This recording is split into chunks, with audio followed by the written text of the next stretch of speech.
안녕하세요. 저는 올해 60을 앞두고 있는 여성입니다. 살아온 세월이 남들에 비해 굴곡이 많이 진 탓에 지나가던 이가 보면 60이 아닌 80 아니냐고 할 정도로 제 얼굴에 지난 세월에 대한 아픔이 담겨 있습니다. 오늘은 입 밖에 내는 것조차 아픔이 되어 속으로 삼키기만 했던 지난날의 이야기를 해보려고 합니다. 듣는 이 또한 듣는 내내 상처가 될까 두려워 피해를 끼치는 거 아닌가 싶어 말하지 못했던 일인데 죽은 사람 소원도 들어준다 하지 않습니까? 가여이 여기시고 한 번만 들어주세요. 저는 결혼하기 전까지의 모든 삶들은 평범했습니다. 남들이 하는 것 그대로 다 하며 살았고 나이에 맞게 때에 맞춰 정해진 틀대로 살아왔죠. 결혼 또한 그랬습니다. 비슷한 형편을 가진 남성을 맞선으로 만나게 되었고 몇 번 만나다 보니 생각이 크게 다르지 않아 같이 사는 동안 불편할 것 없겠다 싶어 결혼까지 하게 되었어요. 제 나이 때는 그랬습니다. 길게 연애를 해 결혼하는 사람이 극히 드물었었죠. 결혼을 하고 나니 남편이 어렵사리 꺼내는 말이 결혼을 해 알콩달콩 사는 일만 남았던 남동생네 가족이 있었다고 합니다. 결혼 후에는 사업도 잘 풀려 승승장구했고 남들을 비롯해 가족인 자신마저도 동생이 부러워 시기할 정도였다고 하더군요. 한 번에 이렇게 많은 행복을 누려도 될까 할 즈음 자식도 생겼다고 합니다. 전 이 모든 게 처음 듣는 거였습니다. 왜냐하면 결혼하는 그날까지도 남편의 동생은 한 번도 본 적이 없었거든요. 알고 보니 세 가족이 여행을 가던 날 밤 사고를 당해 남동생이 죽고 와이프와 아이만 겨우 살았다고 합니다. 아이를 데리고 나가버리는 바람에 그 후로 조카를 한 번도 만나볼 수 없었지만 남편과 시댁은 마음 한구석에서 늘 그리워했다고 해요. 동생의 빈자리를 조카로 채워선 안 된다 생각하면서도 조카라도 만나서 데리고 살아야 동생에게 죄짓고 사는 것 같지 않을 것 같다 하더군요. 그래서 당신이 말하고자 하는 이야기의 요지가 무엇이냐고 물으니 며칠 전 조카를 데리고 사라진 그 여자한테서 연락이 왔다고 합니다.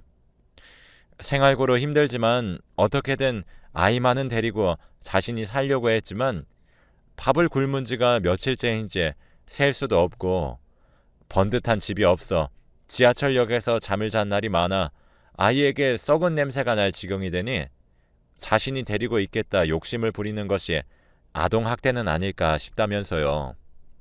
고아원에 보내기 전에 그래도 한 핏 줄인 가족들에게 보내면 나쁜 꼴 없이 예쁨 받으면서 자랄 수 있지 않을까 하는 기대로 전화를 걸었다며 아이들 데려가 키워줄 수 없겠냐고 했다 합니다. 저는 너무도 당연하게 그러면 아이는 시부모님이 키우냐고 물었습니다. 남편이 우리가 키우면 안 되겠냐고 하더군요. 전 말이 되는 소리를 하라고 했습니다. 저희 둘 사이에는 이미 딸아이 하나가 있었고 딸아이와 비슷한 또래의 남자아이를 데리고 와서 키운다는 게 말로야 아름답고 정의로운 일이지 현실은 어떻겠습니까? 내 자식도 미워서 밖에 내다버리고 싶은 마음이 든 적이 한두 번이 아닌데 남의 자식이라고 안 그럴까요? 내 자식도 아닌데 진짜 내다버리고 싶지 않을까요? 전 자신이 없다 했습니다. 또 비슷한 또래인데 사춘기가 되면 둘 사이가 얼마나 어색하겠냐. 아무리 친척이다 말해도 가족이 아닌 이상 둘은 불편할 수밖에 없지 않겠냐 하니 둘에게는 처음부터 남매라고 가르치고 우리가 진짜 친자식처럼 대하면 문제없지 않겠냐고 하길래 우리 아이가 한두 살 먹은 갓난아기로 보이냐. 지금 제 6살이고 2년만 더 있으면 초등학교 들어갈래는데 어느 날 갑자기 하늘에서 2살 많은 오빠가 뚝 떨어졌어요. 하면 믿겠냐? 왜 우리 아이도 두루미가 데려다 줬다 하지? 하고 비아냥거렸어요. 남편은 안 좋은 쪽으로만 생각하지 말고 제발 좋은 쪽으로 생각해달라고 빌기 시작했습니다. 그럼 이제는 지팡이 없이 제대로 걷지도 못하는 노부모에게 보내야겠냐? 만약 일면식도 없는 사람에게 보내줘서 구박이라도 받게 된다면 먼저 하늘나라로 간 동생에게 미안해서 자신이 죽어서도 제대로 눈 감을 수 있겠냐? 감정에 호소하더군요. 전 일단 아이를 만나보고 결정하자고 시간을 벌어놨습니다. 하루 이틀 시간을 벌어두면 뭐 할까요? 혼자 까르르 웃으며 놀고 있는 딸아이를 봐도 걱정이고 놀이터에서 흙장난하고 있는 남의 집 아들들을 봐도 걱정이더군요. 내가 왜 안 해도 될 걱정까지 해야 하나 하는 처지에 울컥 화가 치밀어서 머리를 쥐어뜯기도 했습니다. 그러다 처음 남편의 조카를 만나게 된 날, 정우야 안녕? 하니 그 아이가 눈만 꿈뻑이며 절 바라보더니 고개를 끄덕여 인사를 하더군요. 남편에게 이렇게 예쁜 아줌마는 누구냐고 물으며 저에게 관심을 보였습니다. 시부모가 먹으라고 준 과자도 자기가 먼저 먹기 전에 저에게 조금 나누어 주면서 이거 드세요 하는데 마음이 뭔가 뭉클하더라고요. 제 딸아이에게도 모든 걸 양보해 주면서 이건 말이지 오빠가 해줄게 하면서 상냥하게 대하는 모습에 마음이 흔들렸습니다. 그래도 아이를 데려다 키우겠다는 말이 선뜻 나오지 않아 그런 만남을 가진 지 5번쯤 되었을 때였어요. 가려고 하는 저의 재킷을 꼭 붙잡더군요. 오늘 가면 몇 밤 자고 다시 와줄 거냐고 묻는데 거기서 무너진 것 같아요.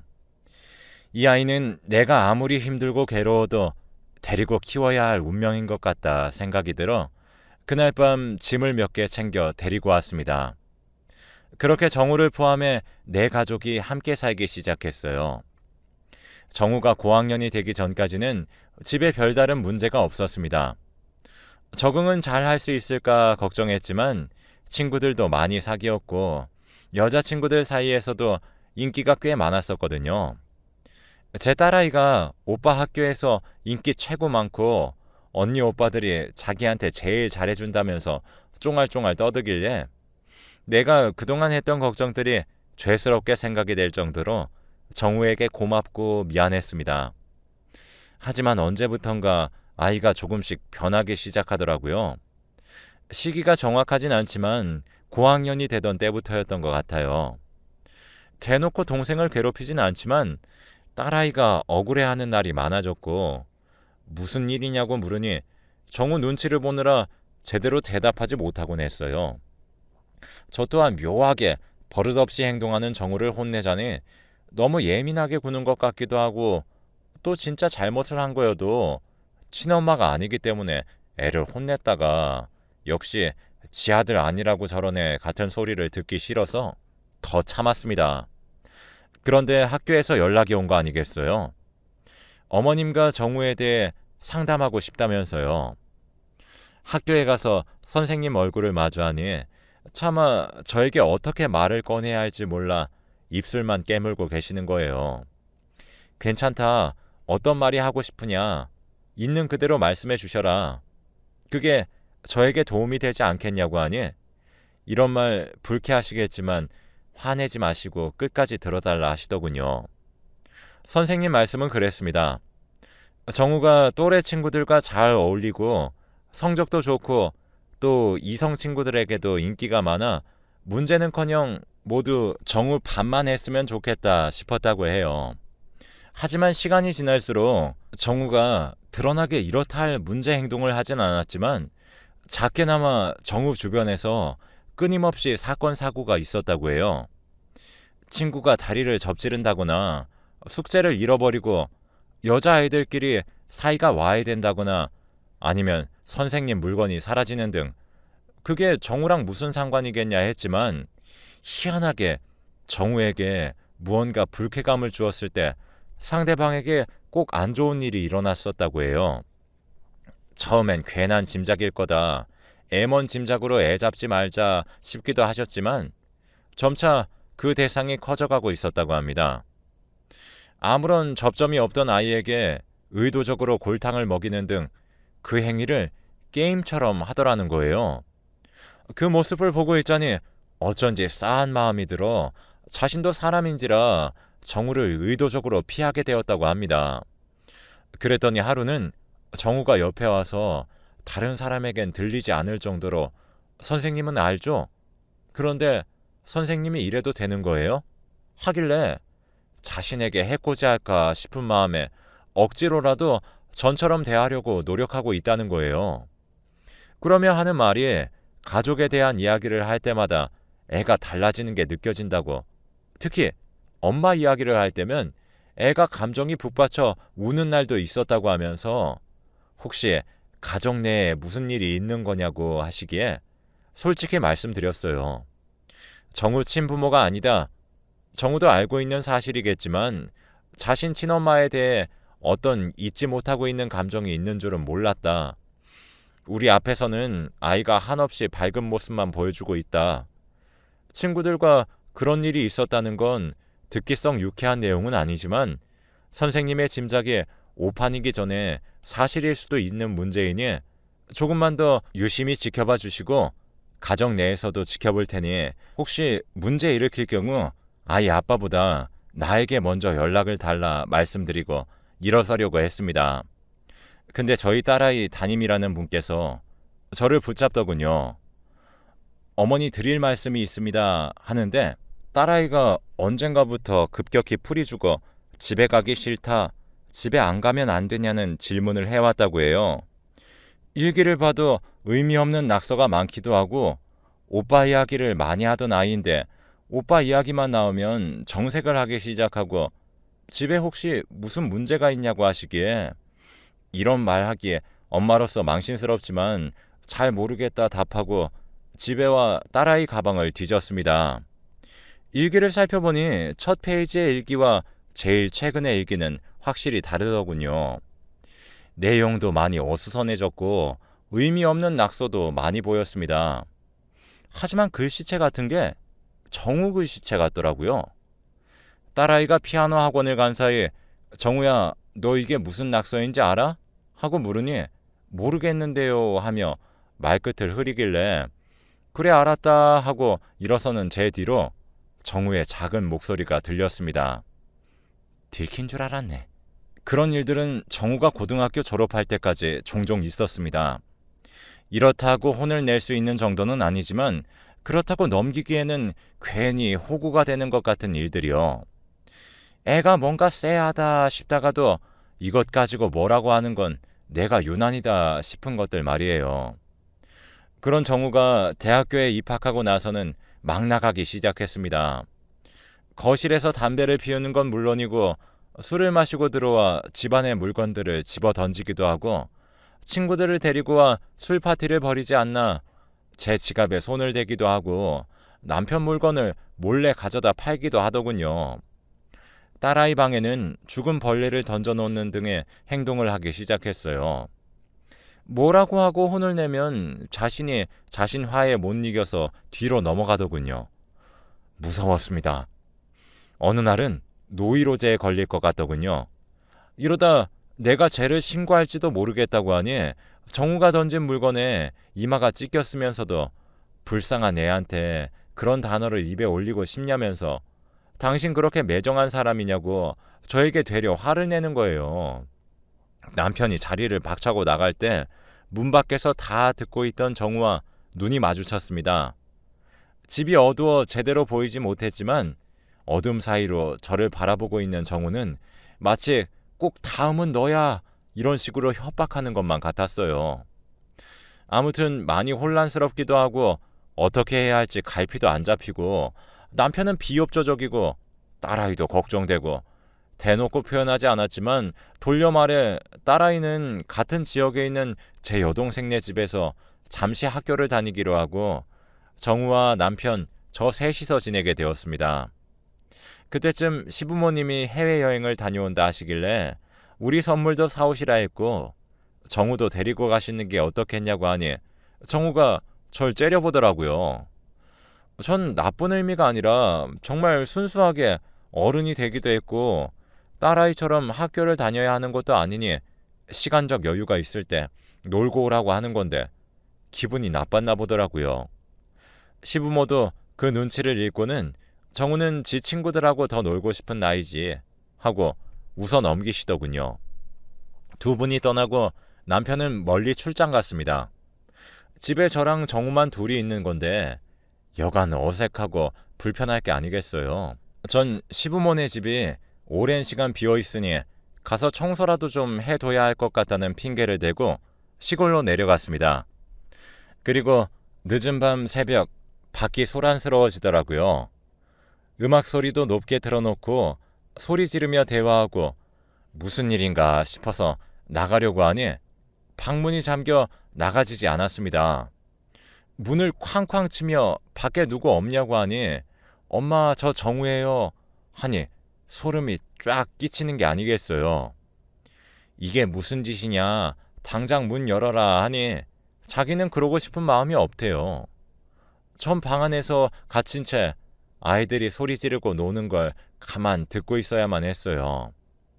한두 시간이 지나니 이 문이 열리지 않기를 바라게 되더군요. 열린다면 오히려 그게 더 무서울 것 같은 거예요.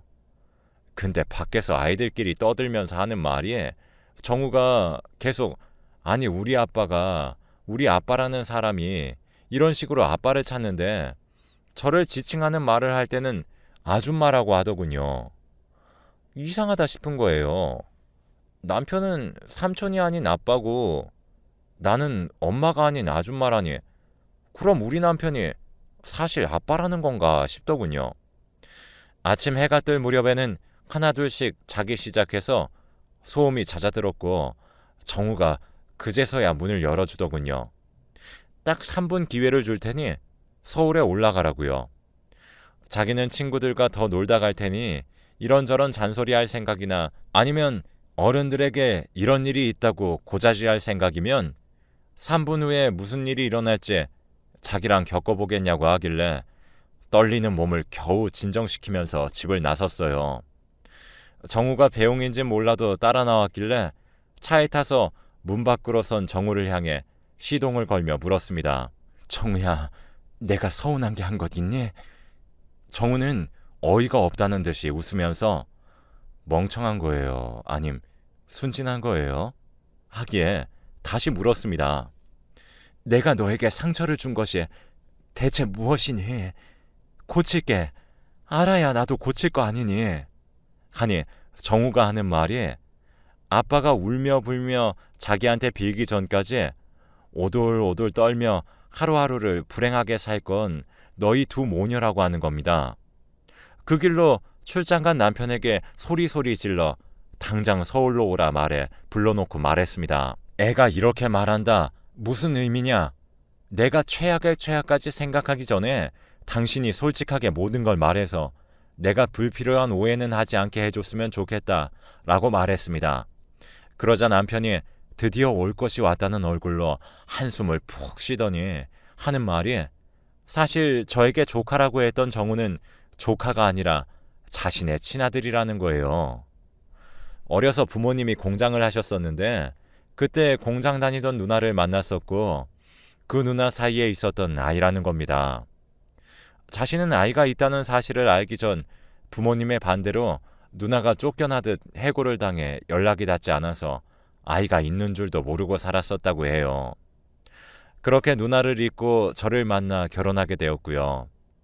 하지만 알고 보니 이렇다 할 가정도 없이 홀로 살고 있던 누나를 협박해 어디 시골 구석에 가둬두듯 귀양 보내놓은 게 자신 부모님이라는 거예요. 누나를 찾고 보니 집이 그렇게 열악할 수가 없었대요. 곰팡이며 먼지며 거미줄이며 화장실에서 나는 악취가 마당까지 나고 있었다고 합니다. 자신이 버려졌다는 사실과 환영받지 못하고 있음에 충격을 받아 모든 걸 내려놓고 살았던 모양이었다고 합니다. 그 와중에도 정우는 눈 동그랗게 뜨고 자기 할 몫의 말을 하며 엄마라고 보살피고 있었다고 해요. 밥 먹어야 한다. 볼 일은 화장실에 가서 봐야 한다. 나는 아빠 보고 싶지 않다. 가끔 오는 할머니 할아버지도 차라리 다신 안 왔으면 좋겠다. 그렇게 자신 엄마를 위로해 가면서요. 자신이 데리고 오겠다고 하니 정신을 놓은 와중에도 그런 일만은 절대 용납할 수 없다고 누나가 울며 불며 자신에게 매달렸고 정우 또한 엄마와 헤어지기 싫다고 했답니다. 하지만 차에 억지로 태워오는 길에 차분히 타일렀다고 해요. 네가 깔끔한 집에서 사는 게 효도야. 그래야 엄마도 돼지우리 같은 곳에서 벗어나 안정적인 곳에서 편안히 치료받을 것 아니니. 정말 엄마와 다시 살고 싶다면 네가 지금처럼 의젓하게 내 곁에서 잘 커준다면 그렇게 해주겠다고 약속하고 데리고 왔다고 해요. 아이에게 어른들의 민낯을 보여줘가며 어떻게 행동해야 할지에 대해 훈련을 시켰던 거죠. 정우는 크는 동안 아이 엄마는 요양병원에서 지냈다고 해요. 해가 바뀔 때에는 그래도 꼭 한 번씩 모자가 만날 수 있었는데 그때마다 정우가 이를 바득바득 갈곤 했었다고 합니다. 엄마를 편안히 해주는 게 아니라 저건 가둬두고 사육하는 거라고요. 어린아이 가슴에 해마다 대못이 박혀가던 것도 모르고 어딘지 모르게 울적해 보이는 날에 실없이 게임을 하지 않겠냐, 케이크 먹지 않겠냐는 등 애속도 모르고 철없어 보이는 말만 했으니 저를 얼마나 원망했을까요. 정우가 대놓고 어긋나기 시작하던 시점은 정우 친엄마가 죽은 시점이라고 합니다. 결국 운명을 달리한 자신의 엄마 소식을 듣게 된 정우는 더는 참을 수 없는 감정에 행동으로 표출했던 거죠. 그 말을 다 듣고 나니 전 마음이 아파 숨조차 제대로 쉴 수가 없었습니다. 가슴을 쥐어뜯으며 울고 있었습니다. 남편은 좀 진정하라면서 당신이 이렇게 마음 아파하면 다른 이야기들은 어떻게 할 수 있겠냐고 하기에 잠시 혼자 있게 나가줄 수 없겠냐고 했습니다. 근데 그때였어요. 남편이 나가기 무섭게 제 휴대전화가 막 울리더라고요. 보니 딸아이였습니다. 딸아이는 뒤도 돌아보지 말고 얼른 집 밖으로 나오라고 하더군요. 만약 나가다 아빠를 마주치면 잠시 공원 한 바퀴만 돌고 오겠다고 대충 둘러대고 얼른 이모네로 피신 오라고 하는 겁니다. 아무 내색도 하지 말고요. 설명할 시간이 없으니 얼른 최대한 자연스럽게 도망치라고 하는 딸의 목소리가 너무 애절해 알겠다고 하고 바로 행동에 옮겼습니다. 다행히 남편을 마주치지 않았고 전 동생네 집까지 잘 도착할 수 있었어요. 집에 도착하니 딸이 왜 이렇게 연락이 안 됐냐며 자기가 얼마나 걱정한 줄 아냐고 대성통곡을 하는 겁니다. 딸아이가 우느라 제대로 말도 못하니 동생이 분에 찬 얼굴로 목소리가 떨리는데도 또박또박 말하려 힘을 주더군요. 딸아이가 아무래도 정우가 이상해 집에 홈비디오를 몰래 설치해놨는데 그걸 동생네 집에 가는 순간에도 해제하지 않고 혹시 몰라 틈나는 대로 보고 있었다고 해요. 제가 집을 비운 날 정우와 애 아빠가 작당 모의를 하더라는 겁니다. 정우 엄마처럼 요양병원에 가둬두고 편히 살자는 둥 저 사람이 알고 보면 재산이 많은데 그걸 우리끼리 나눠 가지자는 둥 그러면 나도 애비 노릇하는 거고 너한테 진 빚 없다는 둥 그런 이야기를 하는 걸 보았다고 해요. 저는 너무 놀라서 손이 덜덜 떨렸습니다. 남편에게 전화가 오는 것도 받지 않고 있었고 아이와 같이 홈 비디오를 보니 제가 전화를 받지 않자 쌍욕을 하며 흥분하더군요. 너무 무서웠어요.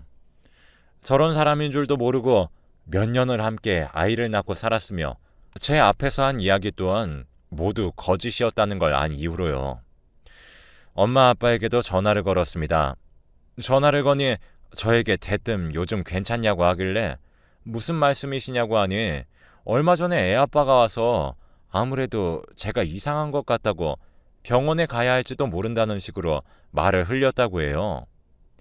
괜히 어른들의 걱정에 잔소리처럼 느껴져 짐이 될까 노심초사하는 마음에 연락도 못하고 있었다고 하시기에 애 아빠와 모든 연락을 끊고 당분간 피하시라고 했습니다. 전 그렇게 남편과 이혼 소송 중에 있습니다. 저희가 가지고 있는 모든 증거는 법 앞에서 심증이고 불법이고 그렇더군요. 위자료 한 푼도 못 받아도 좋으니 제발 이혼만 해달라 비는 저에게 협박조로 말하기에 접근 금지 신청도 해둔 상태입니다. 참 사는 게 무섭습니다. 이 일이 잘 마무리된다 해도 제가 밖에 나가 사람들 눈을 맞추며 이야기를 할 수 있을지 잘 모르겠습니다. 저에게 왜 이런 일이 일어난 걸까 하느님을 참 많이도 원망했습니다. 이제는 상황을 받아들이고 더욱 독한 마음으로 소송 준비를 하려고 합니다. 딸아이에게도 동생에게도 부모님에게도 참 못난 모습 보이지 않고 용기 있게 마무리할 수 있도록 응원 부탁드립니다.